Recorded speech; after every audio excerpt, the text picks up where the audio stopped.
नमस्कार, आप देख रहे हैं सिटी पोस्ट लाइव। मैं हूं आपके साथ विनोद कुमार। अभी मैं दिल्ली कैंट के वार्ड नंबर 1 में हूं और हमारे साथ है कांग्रेस के वर्तमान पार्षद जो दिल्ली कैंट से हैं, संदीप तंवर जी, जो कि पूर्व में यहां से विधायक के चुनाव भी लड़ चुके हैं। संदीप जी, आपका बहुत बहुत स्वागत है। धन्यवाद है आपका। आपकी कैसी तैयारी चल रही है दिल्ली में चुनाव जीतने के लिए? देखिए, आपके सामने है कि अजय माखन जी ने चुनाव के अंदर प्रत्याशी बनने से पहले पूरी पार्लियामेंट का एक बार उन्होंने दौरा कर लिया है और मुझे उम्मीद ही नहीं, पूरा विश्वास है कि इस बार लोकसभा के चुनाव के अंदर अजय माखन की यहाँ पर नई दिल्ली लोकसभा से जीत होगी। जैसे कि हम जानते हैं कि अजय माकन जी एक बहुत ही बड़ा नाम है, केंद्रीय मंत्री भी रह चुके हैं, वो कोई पहचान के मोहताज नहीं है। लेकिन दिल्ली में जैसे कि पिछले चुनाव में कांग्रेस को एक भी सीट नहीं मिली थी, एक तरह से कांग्रेस अपना जनाधार खो चुकी है, तो उसके लिए आप क्या कर रहे हैं ग्राउंड लेवल पे जो कि कांग्रेस फिर से जीत सके? देखिए, पिछली बार तो भारतीय जनता पार्टी ने जो जुमले फेंके थे 15 लाख रुपए देने के, उसके अंदर जनता जो है बहक गई थी। लेकिन 5 सालों के अंदर दिल्ली के अंदर देखा आपने, व्यापार एकदम से ठप हो गया है, बेरोजगारी बहुत ज़्यादा बढ़ गई है और जिस तरीके से भारतीय जनता पार्टी ने झूठ 5 साल के अंदर बोले थे, वो सारे के सारे झूठों का पर्दाफाश हो चुका है। जनता के बीच में भारतीय जनता पार्टी और उसके जो सांसद थे वो बेनकाब हो गए हैं। बहुत सारे सांसद तो जो भारतीय जनता पार्टी के थे वो भाजपा छोड़कर कांग्रेस के अंदर दिल्ली के अंदर आ गए हैं और दिल्ली के अंदर भाजपा और आम आदमी पार्टी की लड़ाई की वजह से दिल्ली की जनता को 5 साल इनको झेलना पड़ा है। आज दिल्ली के अंदर लोग कांग्रेस पार्टी और कांग्रेस के नेताओं को याद कर रहे हैं। मुझे उम्मीद नहीं, विश्वास है कि दिल्ली की जनता बहुत समझदार है। दिल्ली की जनता अपने हक के लिए कांग्रेस पार्टी को वोट देगी और अजय माकन को यहाँ से जिताएगी। जैसे कि कई रैली में सुना गया है कि अरविंद केजरीवाल जी खुल के बोल चुके हैं कि हम कांग्रेस पार्टी के साथ मिलकर चुनाव लड़ना चाहते हैं, तो ऐसा क्या हुआ कि कांग्रेस उनके साथ नहीं लड़ना चाहते? ये बिल्कुल झूठ बात है। केजरीवाल जी अपने गिरे हुए जनाधार को बचाने के लिए बार बार कांग्रेस पार्टी के बड़े नेताओं के पैर पकड़ रहे थे कि किसी भी तरीके से गठबंधन कर लें, लेकिन कांग्रेस पार्टी का जमीनी लेवल पर कार्यकर्ता इस बात को लेकर बिल्कुल तैयार नहीं है कि वो आम आदमी पार्टी जो चुनाव से पहले कहती थी कॉमनवेल्थ घोटाले के अंदर दिल्ली की मुख्यमंत्री ने घोटाले किए हैं, 300 पेज की चार्जशीट हमारे पास है। आप सबसे पहले हमारे कांग्रेस के नेताओं के खिलाफ वो 300 पेज की चार्जशीट और मुकदमे दर्ज कराएं, जो अगर हमने घोटाले किए होते तो इन 5 सालों में हमारे नेता तिहाड़ के अंदर होते। ये बिल्कुल कतई झूठ है।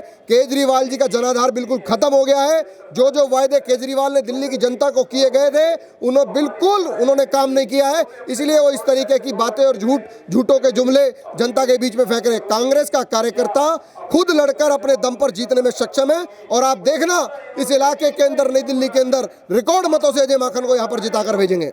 जैसे कि अगर बात की जाए, जिस टाइम पे कांग्रेस एक भी सीट यहाँ पे नहीं जीती थी, फिर भी कैंटोनमेंट के चुनाव में आपने अपना सीट बचाया और अच्छे मार्जिन से आप जीते थे, तो उसके लिए कहा जाता था कि आपकी यहाँ पे स्थानीय पकड़ बहुत ही अच्छी है। तो स्थानीय हिसाब से आपको क्या लगता है कि दिल्ली कैंट से कितना वोट जा रहा है अजय माकन जी को? देखिए, मैं आपको बताऊं कि 5 साल लगातार लोगों ने भारतीय जनता पार्टी और आम आदमी पार्टी की सरकार को झेला है। जब सुप्रीम कोर्ट के ऑर्डर पर सीलिंग हुई, डेमोलिशन हुआ, पोल्यूशन के नाम पर किया और भारत स्वच्छ अभियान के नाम पर 10-10 हज़ार रुपए के टैक्स दिल्ली कैंट की जनता को झेलना पड़ा है। एक बार भी इस इलाके की सांसद और केंद्र सरकार का कोई व्यक्ति भारत स्वच्छ अभियान टैक्स के खिलाफ नहीं बोला।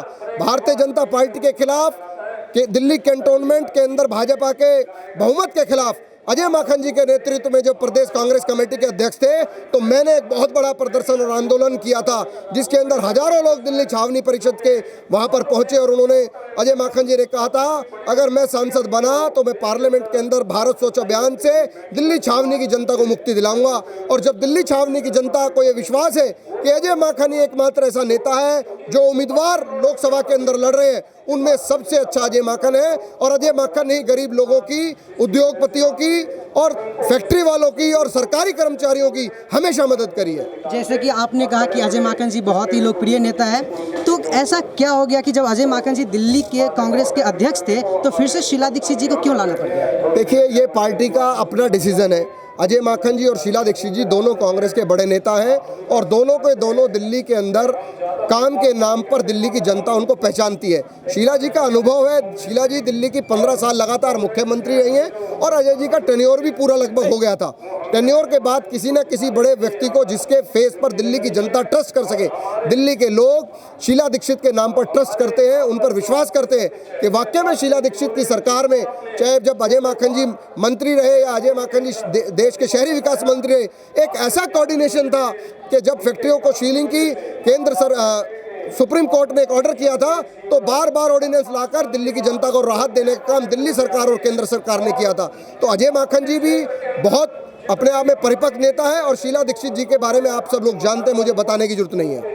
तो जैसे कि आप एक ज़मीनी नेता है, तो आप जब घर घर लोगों से बात करने के लिए जाते हैं वोट के लिए, तो आपका मेन मुद्दा क्या होता है? देखिए, सबसे पहले तो मैं आपको बता दूं, अब की बार जब मैं घर घर वोट मांगने जा रहा हूं, दिल्ली की जनता कांग्रेस के नेताओं को याद कर रही है। 5 साल कांग्रेस के लोग, दिल्ली की जनता लोगों को याद करती रह गई, क्योंकि भारतीय जनता पार्टी के जो उम्मीदवार जीते हुए थे वो एक बार भी अपने इलाके के अंदर नहीं आए, जिनका नाम ही मीनाक्षी लेखी किसी ने देखी। जब किसी ने नहीं देखी तो आप समझ सकते हैं कि दिल्ली की जनता या नई दिल्ली लोकसभा की जनता के मन के अंदर फीलिंग क्या है। वो केवल एक ही मात्र एक रीज़न है, अगर विकास हुआ होता, अगर केजरीवाल और नरेंद्र मोदी के झगड़े में लोग परेशान ना होते तो शायद ऐसा माहौल ना होता। आज दिल्ली के अंदर माहौल बदल गया है, लोग बदलाव चाहते हैं, लोग चाहते हैं कि कांग्रेस के उम्मीदवार जीत कर आएँ और दिल्ली की जनता का भला करें। जी, जाते जाते बस एक चीज़ जानना चाहूँगा, जैसे अरविंद केजरीवाल ने जी ने मांग उठाया है कि दिल्ली को पूर्ण राज्य का दर्जा मिलना चाहिए, इस पर आप क्या कहना चाहते हैं? देखिए, अरविंद केजरीवाल जी को ये भली भांति पता है कि दिल्ली को पूर्ण राज्य का दर्जा नहीं है, दिल्ली को पूर्ण राज्य का दर्जा नहीं है। वो जानबूझकर ऐसी बातें लोगों के बीच में कहते हैं, ऐसी जुमलेबाजी करते हैं कि वो चीज़ हो ना पाए और उसका क्रेडिट ये सोचे कि हम बिल्कुल सही चीज़ मांग रहे हैं।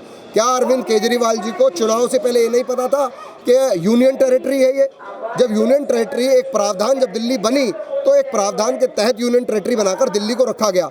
बहुत सारे ऐसे इश्यूज़ हैं, हम भी चाहते हैं कि दिल्ली को पूर्ण राज्य का दर्जा मिलना चाहिए, दिल्ली के अंदर लॉ एंड ऑर्डर होना चाहिए, दिल्ली के अंदर जो लैंड पॉइंट ऑफ व्यू से जो इश्यूज़ हैं वो होने चाहिए। मैं भी चाहता हूँ दिल्ली कैंटोनमेंट बोर्ड के बायलाज, शहरी विकास मंत्रालय जो MCD के वो होने चाहिए, लेकिन मेरे चाहने से बहुत सारी चीज़ें कानूनी दाव पेच उसके अंदर है, वो नहीं हो सकती। इसलिए काम वो होगा जो संविधान के अंदर होगा, जो कानून के अंदर होगा। केजरीवाल जी तो जानबूझकर एक लड़ाई पैदा करना चाहते हैं दिल्ली और सेंटर के अंदर, जिसकी वजह से आज दिल्ली का ये बुरा हाल है, जिसकी वजह से दिल्ली की जनता त्राहिमाम कर रही है और कांग्रेस को याद कर रही है। तो आपको क्या लगता है 7 में से कितनी सीट आप जितवा के भेज रहे हैं इस बार कांग्रेस के? मेरे हिसाब से तो 7 की 7 सीटें कांग्रेस जीतेगी अब की बार। आप देख लेना, दिल्ली की जनता कांग्रेस को याद कर रही है और आने वाले समय में आपको यकीन दिला रहा हूं कि जब 7 की 7 सीटें जीतेंगी, आप दोबारा से यहाँ पर आना और मैं आपका ये बात आपको याद दिलाऊंगा कि नारायणा के अंदर एक इंटरव्यू के अंदर मैंने आपको कहा था कि कांग्रेस 7 सीटें जीतने जा रही है। जी, अब आपसे बात करके बहुत अच्छा लगा। देखते हैं जी, ये हमारे साथ है संदीप तंवर जी, ये हमारे साथ थे संदीप तंवर जी, जिन्होंने दावा किया है कि 7 के 7 सीट कांग्रेस जीतेंगी और ये हमें चुनाव के बाद बताएंगे कि देखा आपको मैंने कहा था कि 7 सीट जीतेंगे, बाकी जनता क्या करती है ये तो 23 मई को ही पता चलेगा। फिलहाल कैमरामैन अर्जुन के साथ Vinod Kumar, city post live, Delhi.